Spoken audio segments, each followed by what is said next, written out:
I just woke up.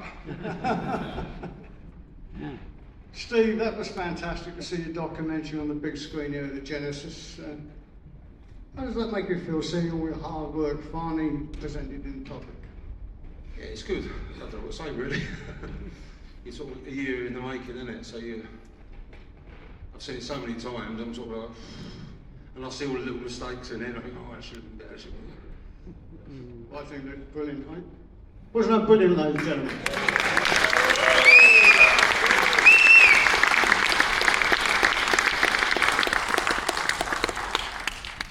Now, you know, for your incredibly well-researched and high-quality publications, Steve, can you tell our friends how you first became interested in Bruce Lee?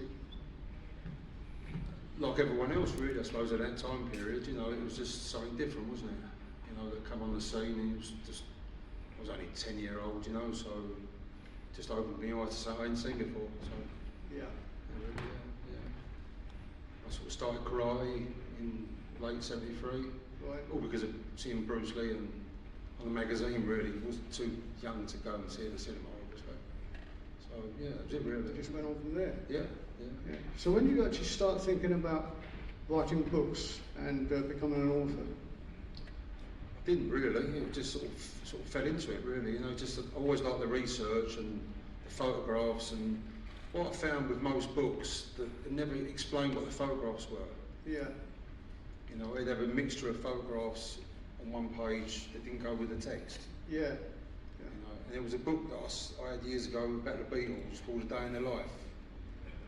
And as the title says, it was every day of the Beatles from 1960 to 1970. And I thought that'd be a good idea for Bruce Lee. You know, so that was always in my mind. Yeah. So, yeah. Now you've collaborated with Darren Chua, who's here today. Where is he? Why didn't he come down here and sit with me? Where is Darren? You collaborated with Darren Chua. How did that come about, Steve? Just like on the internet, really. Just sort of got to know him, and yeah, that's nothing other than that, really. I could see that he was very sort of knowledgeable, and his research was what we do in the West, he was doing in the East. Right. You know, and also with Darren, he's not egotistical like so many people you get these, you know, so you can work well, you know. Yeah. So Yeah. it was good. That's quite a step though, isn't it? I mean, you're moving away from your fantastic publications into deciding to make a documentary. When you decided to do that, what was the inspiration behind that? I've always sort of thought it'd be good to have a documentary in the style that we've done the books. Yeah. And me and Stripey were talking about it last year on his podcast, and I think he asked the question, what's your favourite documentary, and he was asking people, and he sort of came up with the idea to sort of put something together. Yeah. And it sort of grew from there, really. It sort of just grew. It just rolled on from there. It wasn't intentional, like, it just happened, you know. Yeah, and now here we are. It's fantastic. I'm going to ask Stripey, have you got the microphone there, Stripey? No, I can get one. Terrific. It's good to go to get one. Because I'm going to ask the audience if they've got any questions for Steve. What we'll do is Stripey's going to go around the audience, and I'll try and choose somebody, and Stripey will come up with a mic, and if you ask Steve the question, I'm sure he'll be kind enough to answer. Okay, 2 secs. All right. Can gentleman there? This is going to be fun. I'm going to be running everywhere. Gentleman there with his hand up there. Hello, Steve. Sorry about my deep voice. What I was going to say, congratulations on what we've just seen. Thank you. Now, can we see you going to the Warner Archives and finding that Henry Wong footage, please, Steve? Yeah. Which I'm sure a lot of us would want you to find. And I did have a word with Bay. He told me to have a word with Bay Logan. And he did say to me, maybe it does exist. What do you think? Oh, it definitely exists, but you know, whereabouts is the big question, isn't it, really? They wouldn't throw it away, that's for sure. Okay, so So, you're good. I mean, if you look at the Warner Archives, I mean, Yes. there was an article the other day, wasn't there, about, what was it we was looking at? It was an assault mine thing, wasn't it? But the archive somewhere up there, Warner Archives, had discovered something to do with Elvis Presley, wasn't it? Do you remember? And So they just discovered new Elvis Presley footage. Okay, I mean, and that's Can't get bigger than that, can you? The other thing I was going to say is, I like the Bollywood connection there. I mean, I've met that gentleman. Really? Yeah, I've met the guy across the garden brand is Yash Johar. Oh, really? Because his son's a very famous Bollywood Right, director, isn't he? yeah. Gaurav. He actually put it on his Twitter. Right. So yeah, I met that dude. So yeah, the Bollywood connection's there. But yeah, well, very well done. Thank you. Thank you very much. Anybody else? Gentleman there at the front.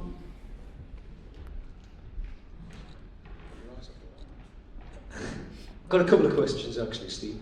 Funny hearing your voice come through as big speakers. The first one is regarding the Big Boss. You mentioned in the movie that about Bruce Lee's war cries starting in Fist of Fury, and then obviously we're familiar with them from Way of the Dragon and End of the Dragon. Can you tell us why Bruce didn't overdub his war cries in the Big Boss? Because he was in the States doing Longstreet. Right, so he didn't have the opportunity to do Yeah. it. Right. Yeah. And the second question was, it relates to one of Bruce's childhood movies, a film called Love Part 1. There's a really enticing picture of Bruce standing on board ship with a spear in his hand. Bruce would have been about 15, I guess, at the time, because it was shot in 1955 or something. So he would have been studying Wing Chun from about 53. So at that particular time, he'd have been doing martial arts. Do you know, have you come across it in your delving into archives, whatever? Do you know if he actually featured any martial arts in that film? Because it would have been the first time that he was seen demonstrating I don't martial think arts he in did, film. to my knowledge. He didn't? I don't, to my knowledge. Yeah. Okay, thank you. Anybody else got a question? Yeah, I got a question. Fantastic. It was worth every mile that I traveled to come see it, Steve. Fantastic. Who wrote the narration? Who wrote the narration? Yes. Yeah, I wrote the narration. Yeah. Fantastic. Really, But really. it was based on information that we've done in the books with Darren Shur as well, so I'm not going to take full credit for that. It's research we did. Take all the credit you deserve because it had a great flow to it. And, you know, it really, fantastic. Thank you. Congratulations.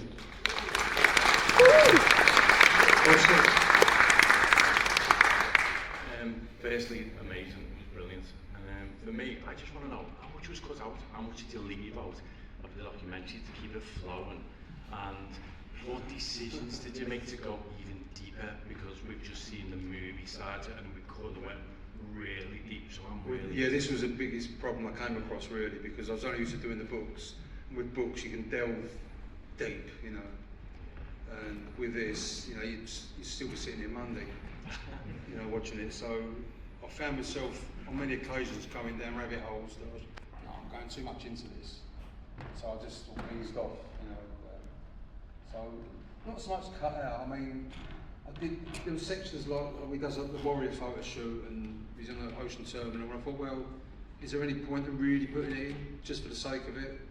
You want to keep the flow of the film going, you know. So it was more about Bruce Lee's achievement, you know, through the way he was trying to succeed. So some elements weren't really any point putting them in there. If that makes any sense. Yeah. It's all about the flow, really. That's what I found. So with a book, you can go as deep as you like. But with it's the first one. Well, I've done the Pal Poropak one, but that was quite straightforward. With that one, it was quite. It was the first time I've done anything of that depth. So, you know, I found myself going off on tangents, and I thought, oh, I've got to rein myself in here a little bit, you know. So it's more than, not so much cut stuff out, but just had to keep holding myself back with bits and pieces. If that makes sense. slick and professional, like spot on, spot on. Any other questions? Let's shove up the back, hang on, I'll be back down. From Annika Rice. Michael Barrymore. The one and only. Keeping your fit, Stripey. So firstly, Steve, congratulations. I think everybody will agree that film was absolutely fantastic. I work in film and television myself, and I was just so impressed with the content and the quality of that film. The research that's gone into it was obviously meticulous. I came here as an avid Bruce Lee fan, and I wanted to see something I haven't seen before, and you just blew me away because there was so much content that I wasn't aware of, and I just thought the research and the depth you put into that film was brilliant. So I have a couple of questions for you. The first one is, you obviously made a conscious decision to finish on a positive note on Bruce Lee's achievements. As everybody knows, there are various conspiracy theories about his death. Was there any reason why you decided not to go into that part of his story at the end? I'll leave that to people who want to make a quick buck. Fair enough, okay, agree. And the other question I have for you is, as an author, did you find it difficult to transition from writing into producing a documentary, or did you find it a natural, seamless progression? I think as long as you've got the passion for something, you can carry that across to anything really. You know, so it's the same mindset. You know, if you're writing a book, you're trying to get the reader or the viewer or whoever it is you're doing to understand what you're putting together. So it's the same principle really in that, looking at it that way. As I said, like, you just got to be careful with doing a film, unless it's a 10-part series. But to do a film like that, you've got to curb it a little bit to keep it flowing. That's absolutely. Yeah. I mean, it came across as such a seasoned professional. I just think the job was outstanding. So again, thank you very much. Brilliant job. Thank you.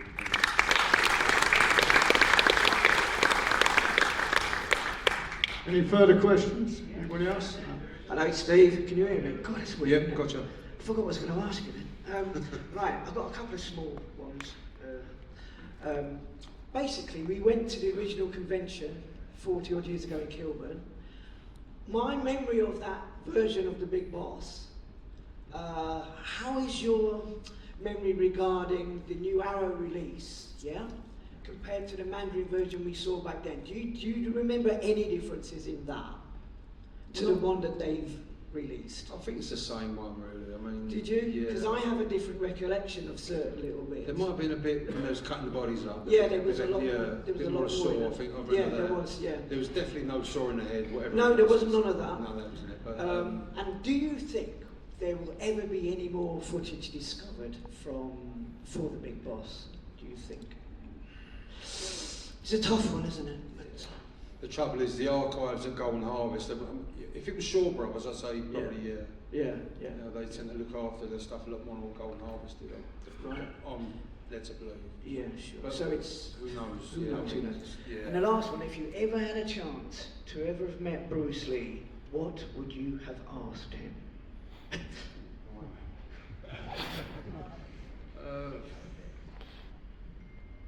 I don't know. I mean, probably a million questions really. I'd probably to be gobsmacked and I'd be, wouldn't know what to say. I don't know what made him sort of have such a strong drive. I suppose really. You know, I don't know. Probably everyone's got a different thing they'd ask him. I don't know. Sorry, it's not very engaging, is it? But it's not. Anybody else got another question? There's a gentleman right behind you, Striping. Yeah, I've got it. I've got the mic. Right. Yeah, fine. Okay. First of all, Steve, as I said to you earlier when we spoke, the best Bruce Lee documentary, and I've got all the others I can tell you that are available that I've ever seen. Fantastic work, just as good as the books.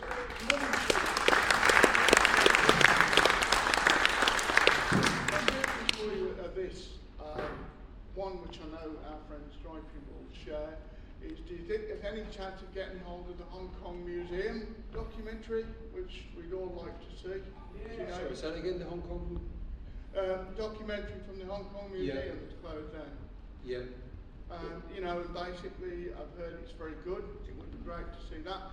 But also, what's your view, which is going around the community at the moment, of recreating Bruce's original version of Game of Death using CGI? Because I think I'd love to see that. I think it's very interesting. I mean, the AI business is very interesting. It's getting better as the weeks and months go on. But is it going to... I mean, you probably notice, everyone's probably noticed this, they'll make it look like Bruce Lee, but it doesn't move like Bruce Lee. But even if they get it moving like Bruce Lee, it still ain't Bruce Lee, is it, you know? But it's an animation, isn't it, really? But as long as it's storytelling, it's nothing wrong with it. You know, it's telling the truth, there's nothing wrong with it.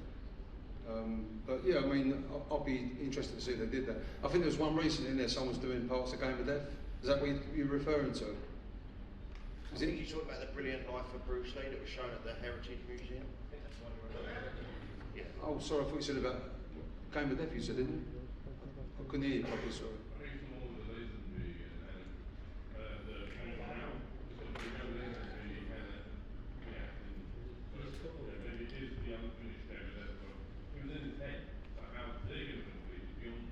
Oh. Yeah, I mean, it depends who, yeah, I mean, I don't know about anywhere else, but the 78 Game of Death, that should have destroyed the negatives in my view. You know, bunch of crap that is, you know. But there you go. Have a question? Yeah, me. Hiya. It's Roger. I'm here. Hey. Oh, there. That's me again. Yeah. When I went to Hong Kong in 2007, I spoke to a lot of people there, and regarding obviously Bruce and what he filmed and everything. And you know the stills we've seen from the Shaw Brothers, which is when he's in his period stuff. That was actually filmed, I believe, not photographs. So they said that the footage is still in the Shaw Brothers studio. So I don't think you're aware of that, or if you can pull any strings or go kick some ass somewhere. I've never heard it before. Yes, I mean, you've got the Golden Harvest Warrior show, which, as we wrote in the book, you know, it wasn't for anything particular. I mean, when you watch the Man and Legend, is it the Man and Legend? Yeah, Man and Legend. It says Siphon, but it's bullshit, really. I mean, because Darren Chua interviewed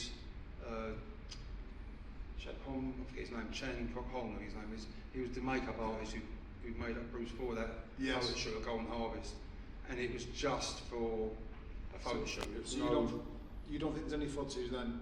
I don't think so. Pulling the plonk away, they all never mind. Well, at least we can still look forward to. We know there's lots of Enter the Dragon behind the scenes knocking about. We all know for that, sure. That's for definitely. Yeah, for sure. Yeah. Thanks for your time, fella. Thank you. Thank you. Got time for 2 more questions, please. Hi, Steve. How did you manage to track down the... Sorry, I can't hear you, sorry. Steve, how did you manage to track down the Thai stuntman? Have you got a couple of hours? My wife's Thai, okay, so we're in Thailand and I was doing research for Mandarin Superstar. And my wife, who was up here, she said that there's a Thai movie star called Sarapong Chattery, if I pronounce that correct.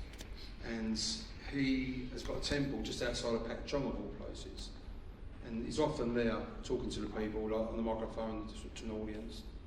And we went there off chance that he was going to be there. And I was just literally trying to find out the names of the Thai stuntmen, or the Thai actors in the film, because no one's ever known that before. You know?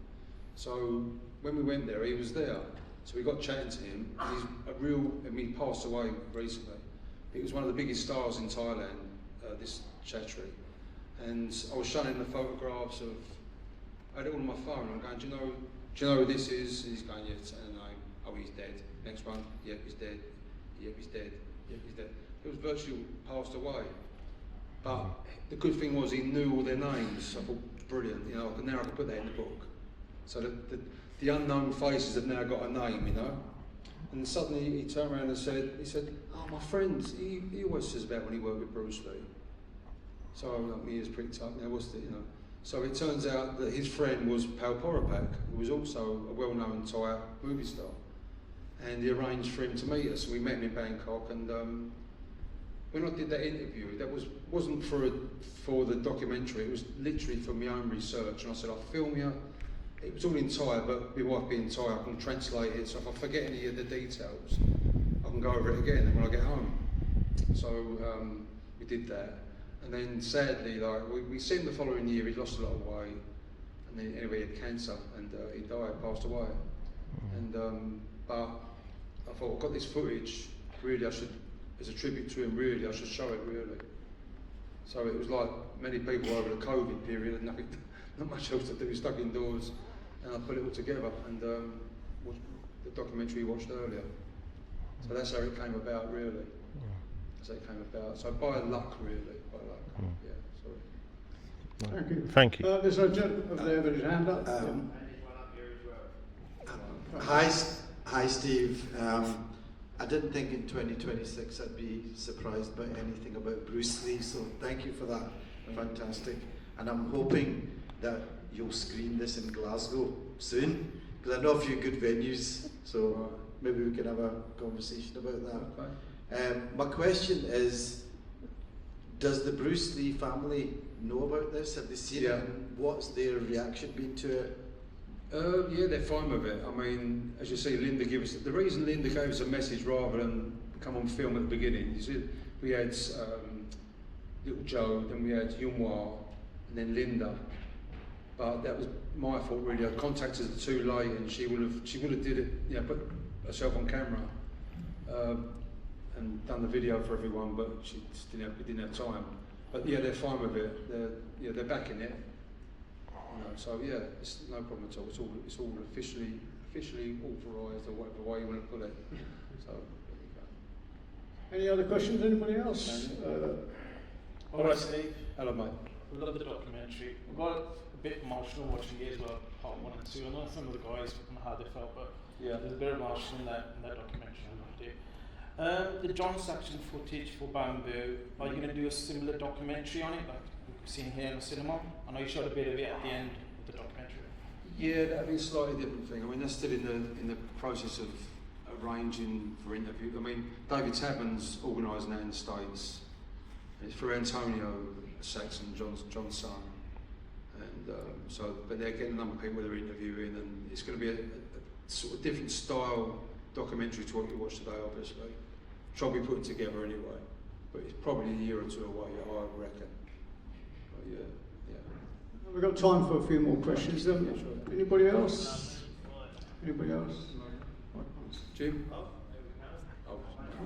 There's somebody down here. Somebody down here on the right here. I will do that. Come on, hurry up. First of all, slow down, then you slow down. Yeah, sorry. Great documentary. It's really great that your work's appreciated, which I can safely say it is. I've always wondered about the chat shows. I can't see you. I'm over here. So, hi. Oh, there you are. Sorry, the lights are wrong. Oh, there you are. Sorry. Yeah. I've always wondered about the chat shows that he did in Hong Kong. Yeah. He did quite a few of them. That we've never seen any footage of that. Is there any way that that's there still, or? Oh, I think so. I think so. Yeah, without a doubt. I mean, there's been so many clips of old TV shows from Hong Kong that have come to light, and there was even footage of the Operation Relief show, not including Bruce Lee, of course, but why would they destroy every time it seems like the Bruce Lee disappears, you know, which is it's definitely somewhere, in my opinion. But we've never been able to find it at all, and they've just kept it under lock and key, obviously, by the sounds of things. Yeah, it's a mystery at the moment. Yeah. Okay, thank you. Yeah, sorry. Gentleman at the top there. Stripey's doing very well. Yeah, you got a good job. Thank you very much. I just wanted to say, brilliant, fantastic work, and well done to you, Steve, and all of your team for the meticulous sort of detective work that you've done, and fantastic books. What did you find the most challenging to create this documentary? What was the most challenging part of it? The two pieces that come to mind is the Silent Flu and the Kung Fu series. You know, because they're so controversial, especially the Kung Fu series is so controversial, and you see it, it was Bruce Lee's idea, and some people say it wasn't his idea, and so you've got to be careful how you put it together. But it's you can only go on the evidence, and as you witnessed today, there's a lot of evidence on the screen in writing, from letters and notes and whatever, which no one can argue with. So you've got Bruce Lee, who's been given the Kung Fu script to look over, review, and make alterations, which he did. That's a fact, because we got that. He didn't get the role because of, they said he couldn't understand his accent and whatever else, but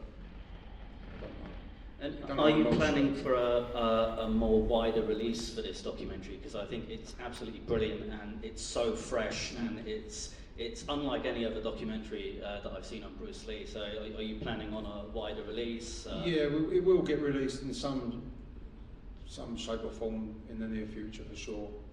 But it's whether or not it goes onto a bigger platform or whether it goes on a Blu-ray, I'm not sure yet. Perfect. Thank you very much. Thank you. We've got time for one more question.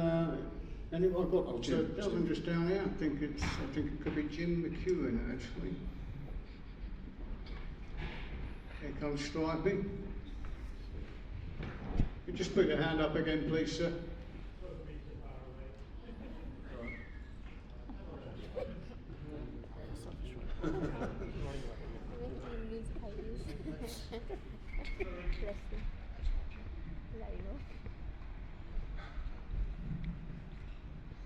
Hi Steve, Jim here.